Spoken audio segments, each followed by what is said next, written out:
A teoria do crime, por que eu estou abordando a teoria do crime, certo?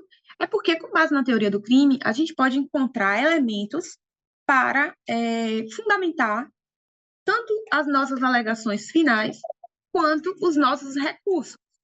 Tudo bem? Então, são elementos que a gente vai trazer que podem ser arguídos em sede de defesa. E eu vou tentar focar nos elementos mais importantes para a defesa, certo? Vamos lá. Com relação à teoria do crime, primeiramente, eu faço uma pergunta. O que é crime? Né? O que é crime? E aí nós nos deparamos com alguns conceitos de crime. O conceito formal de crime diz que crime é o que colida contra a norma penal, ok? O conceito material seria ação ou omissão que fere um bem jurídico penalmente tutelado. E qual é a teoria adotada no Brasil? É o conceito analítico de crime, ou seja, é uma conduta típica, ilícita e culpável, tendo dentro de si o dolo e a culpa, né? Aí a gente tem a teoria finalista, que trouxe, que muda o dolo da culpabilidade para o fato típico e a punibilidade como pressuposto de aplicação de pena. Então, o que é que vai ser crime? E o meu objetivo, trabalhando com vocês a teoria do crime, é vocês entenderem essa tabela aí. O resto é observações com relação a essa tabela. Mas eu tentei montar essa tabela do que vem a ser a teoria do crime. A teoria do crime se resume a isso aí. Só que isso aí tem vários desdobramentos. Mas crime é o quê? Fato típico, antijurídico, culpável. Fato típico, antijurídico e culpável. Por que eu estou trazendo a teoria do crime? Para servir de elementos para a nossa defesa. Fato típico, conduta, resultado, nexo causal, tipicidade. Antijurídico, vamos lá, fato típico, conduta. Eu atirei. Resultado, foi da minha bala que João morreu. Resultado, nexo causal, a bala de Jamile atingiu João. Tipicidade, está lá no código matar alguém. Entendeu um exemplo de fato típico? Conduta, atirei. Resultado, a morte. Nexo causal, um liame entre a conduta e o resultado. Tipicidade, está no código matar alguém. Ok? E nós vamos trabalhar esses elementos da conduta, esses elementos específicos do fato típico em uma outra tabela, certo? Então, crime é um fato típico, antijurídico e culpável. A conduta, ela é formada por voluntariedade, e uma coação física irresistível, por exemplo, não é uma conduta voluntária. Consciência, dolo ou culpa, ação ou omissão. Então, se não tem voluntariedade, se não tem dolo, não tem conduta, não tem fato típico, não tem crime. Então, se aquele indivíduo não teve o dolo de matar, eu não posso dizer que teve conduta, não teve fato típico, não teve crime. Da mesma forma, se eu não tive o dolo de furtar, né? Não teve conduta, não teve fato típico, não teve crime. Antijurídico. Antijurídico é o que vai de encontro ao ordenamento como um todo, certo? O que é antijurídico? O que vai de encontro ao ordenamento. Para Maier, tipicidade é indício da antijuridicidade. Então, se é típico, em regra, seria antijurídico, certo? E o que vem a ser antijurídico? Quais são as excludentes de ilicitude que nós utilizamos tanto? Estado de necessidade, legítima defesa, estrito cumprimento do dever legal e exercício regular do direito. Alguém está falando? Alguma coisa? E culpável, imputabilidade, né? O que é culpável? É o que é imputado a imputabilidade. É a possibilidade de imputar um tipo penal a alguém. E aí a gente destaca que não exclui a imputabilidade, a emoção ou paixão, a embriaguez voluntária ou culposa e, sendo uma causa de exclusão da culpabilidade, a inimputabilidade. Mas quais são os elementos da culpabilidade? Nós vamos ter aí a imputabilidade e a potencial consciência da ilicitude. Então, o que eu quero que vocês gravem é essa tabela aí, certo? Fato típico, conduta, resultado, nexo causal e tipicidade. Antijurídico é o que vai de encontro ao ordenamento. E quais são as hipóteses que excluem a antijuridicidade ou excluem a ilicitude? Estado de necessidade, legítima defesa, estrito cumprimento do dever legal. Culpabilidade. Nós temos aí os elementos imputabilidade, potencial consciência da ilicitude e exigibilidade de conduta diversa, que eu vou estar lá na terceira tabela, que aí a gente vai trabalhar essas questões em espécie. Então, vocês entenderem essa tabela, a gente vai ter aí a teoria do crime. Então, fato típico. Vamos trabalhar agora com fato típico. Para quê? Para encontrar elementos para uma eventual absolvição. Que é conduta? Conduta é um comportamento humano. Não pode ser um comportamento de um bicho, de um animal, é um comportamento humano. Certo? Uma conduta humana voluntária, com a intenção de. Então, uma coação física irresistível, eu pego, seguro a minha mão e me faz atirar. Um movimento reflexo, sonambulismo. Um caso fortuito e força maior, né? A árvore que caiu. Então, tem que ter voluntariedade. Se não houver voluntariedade, não há conduta, não há fato típico, ok? Consciência. Consciência. Ele tem que ter consciência desse comportamento, dessa conduta, para ser considerada fato típico. Dolo ou culpa. A teoria finalista tirou o dolo ou culpa da culpabilidade. Dolo ou culpa hoje é considerado conduta, né? E aí você tem, com base na teoria da vontade, o dolo direto, quis fazer, e a teoria do consentimento, o dolo eventual, assumiu o risco. E culpa, negligência, imprudência ou imperícia. Então, nós vamos ter como elementos da conduta voluntariedade, consciência, dolo ou culpa, ação ou omissão. Ação, matei. Omissão, não socorri. Omissão de socorro, né? Então, a conduta, ela tem que ter voluntariedade, consciência, dolo ou culpa, ação ou omissão, certo? Esses são os elementos da conduta do fato típico. Por quê? Por que é importante destacar? Se não houver consciência, não há conduta, não há fato típico, tese de defesa. Se não há dolo, não há conduta, não há fato típico, não há crime. Se não há ação ou omissão, não há comportamento, não há conduta, não há fato típico, não há crime, certo? Conduta, resultado. Quando a gente trabalha com resultado, a gente vai entender que a teoria jurídico-normativa diz que você tem um resultado jurídico ou normativo para toda infração penal. Todo crime tem um resultado jurídico ou normativo que está lá no tipo penal, né? Mesmo que não tenha um resultado naturalístico ou uma transformação no mundo ocasionada pela conduta. Matar alguém vai ter um corpo. Agora, não necessariamente numa extorsão, a gente vai ter aí um resultado, ou ato obsceno, a gente vai ter um resultado naturalístico, certo? Então, aí a gente vai ter conduta, resultado, como elemento do fato típico. Por exemplo, um crime de homicídio é um crime naturalístico, tem essa transformação no mundo ocasionada pela conduta, que necessariamente vai ter que ter o quê? O laudo do corpo, né? De como aconteceu, enfim. Se você usa uma arma no roubo, você vai ter aí também a necessidade de ter uma perícia na arma. Então, essas questões são importantes para a gente poder contestar em sede de processo, em sede de defesa. Conduta, resultado, nexo causal. Nexo causal é o liame entre a conduta e o resultado, mas para aqueles crimes que exigem um resultado naturalístico. E aí a gente tem aquelas discussões sobre a teoria da equivalência dos antecedentes causais, o que seria causa, superveniência de causa relativamente independente, que eu não vou discutir nesse mini curso. Mas eu quero que vocês consigam, nesse mini curso, o quê? Saber tudo do teoria do crime, não. Tem uma visão da teoria do crime. Qual é a visão da teoria do crime? Fato típico, antijurídico, culpável. Fato típico, conduta, resultado, nexo causal, tipicidade. Antijurídico, o que é que exclui a ilicitude? Estado de necessidade, legítima defesa, tipo de cumprimento do dever legal e exercício regulado de direito. Eu acho que cortou uma parte aqui, viu, gente? E aí depois tá lá embaixo descrevendo as partes que ficaram faltando.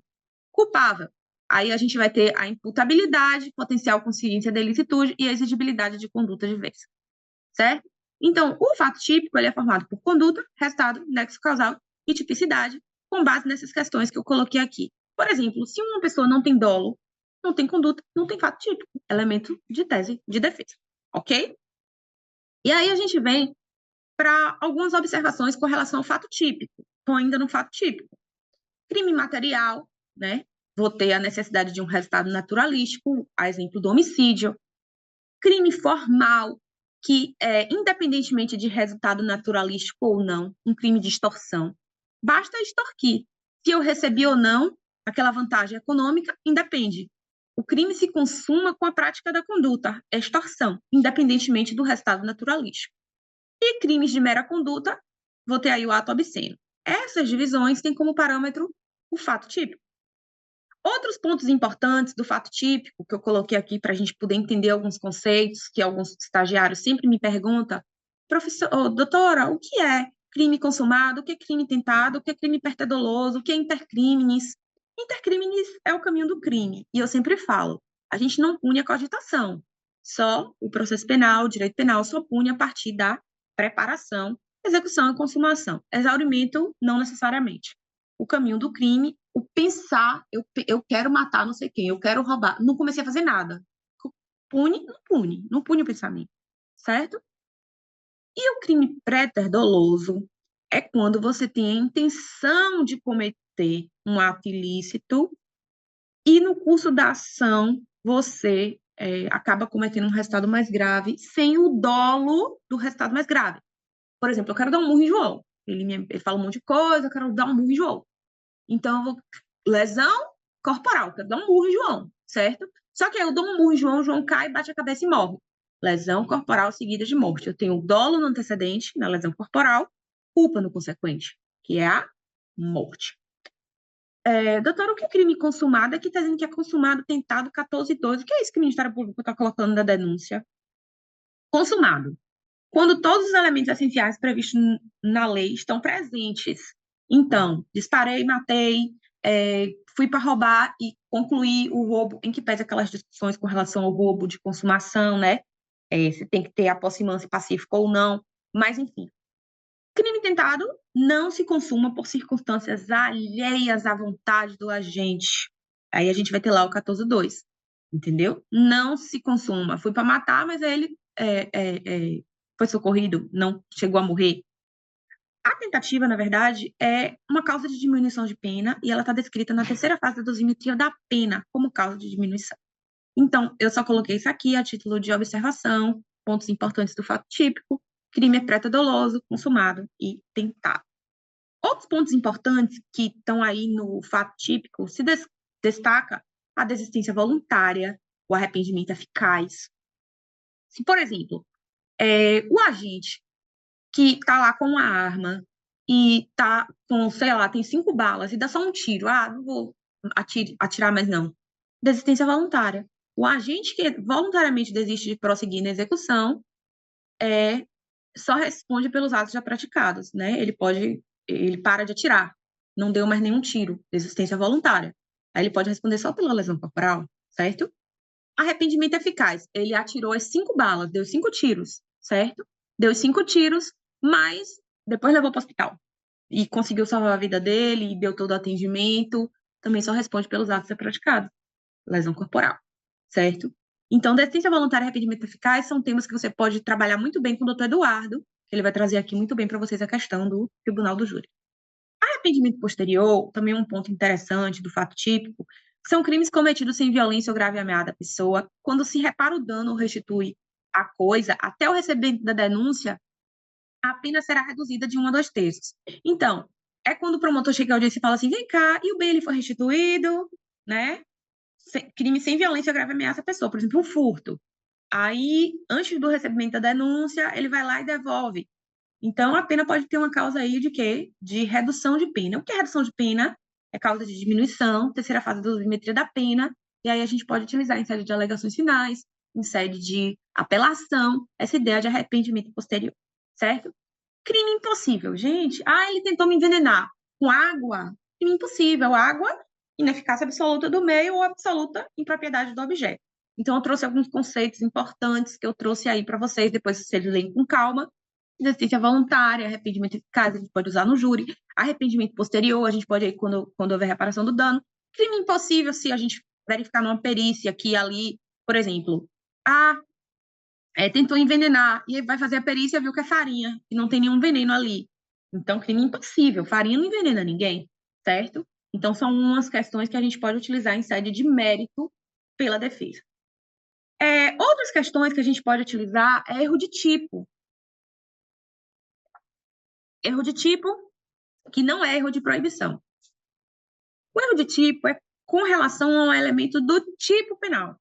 O erro sobre o elemento constitutivo do tipo penal.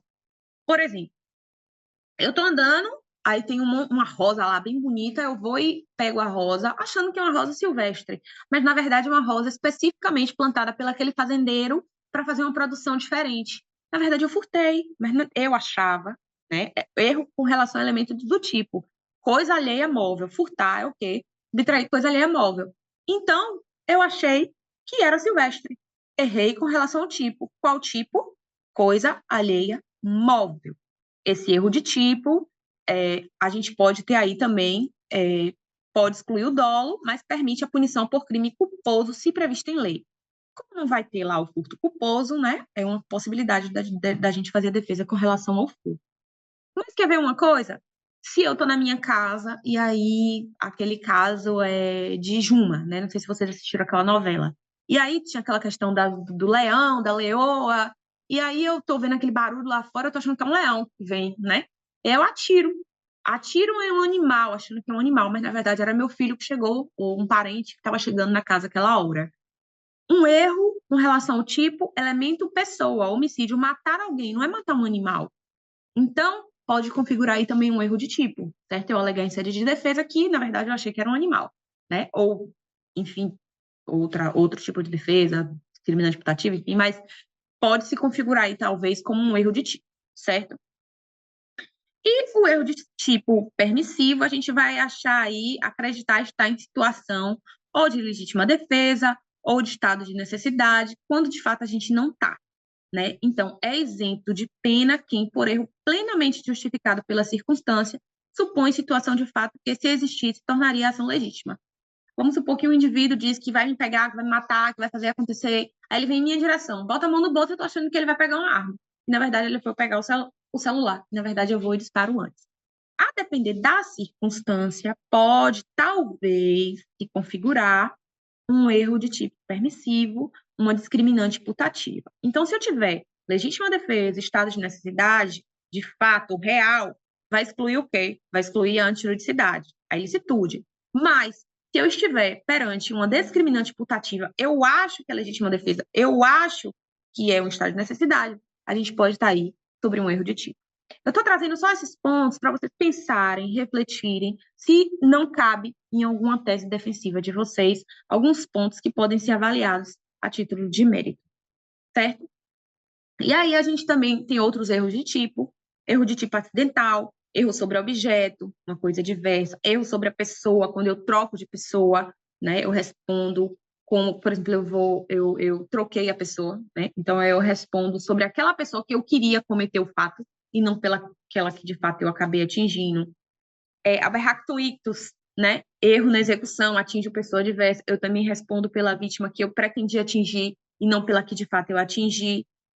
Se eu atinjo coisa diversa, são questões importantes aí que podem ser elementos de defesa. Então, eu estou pontuando questões que depois vocês leem com calma, ou até vocês ficam, né, quando vocês estiverem lá organizando suas alegações finais, seu recurso, ou o que for, poxa, isso aqui talvez possa se enquadrar nesse caso, ó, isso aqui, deixa eu lembrar que talvez possa ser utilizado também, certo? Então, erro de tipo acidental. E aí a gente entra na antijuridicidade. E aí a gente volta para a nossa tabela, né? Que é o que eu quero que vocês peguem. É isso aqui. Meu objetivo é isso aqui. O resto que eu trouxe são observações, certo? Fato é típico, antijurídico e culpável. E aí eu vou entrar na antijuridicidade, que é o que vai de encontro ao ordenamento. A tipicidade é indício da antijuridicidade. E aí eu tenho os excludentes de ilicitude ou excludentes de antijuridicidade. Estado de necessidade, legítima defesa, estrito cumprimento do dever legal e exercício regulado do direito. É porque eu acho que a última linha cortou daqui, viu? Dessa tabela. Aí eu trouxe alguns pontos importantes sobre o fato típico, e aí eu entro na antijuridicidade.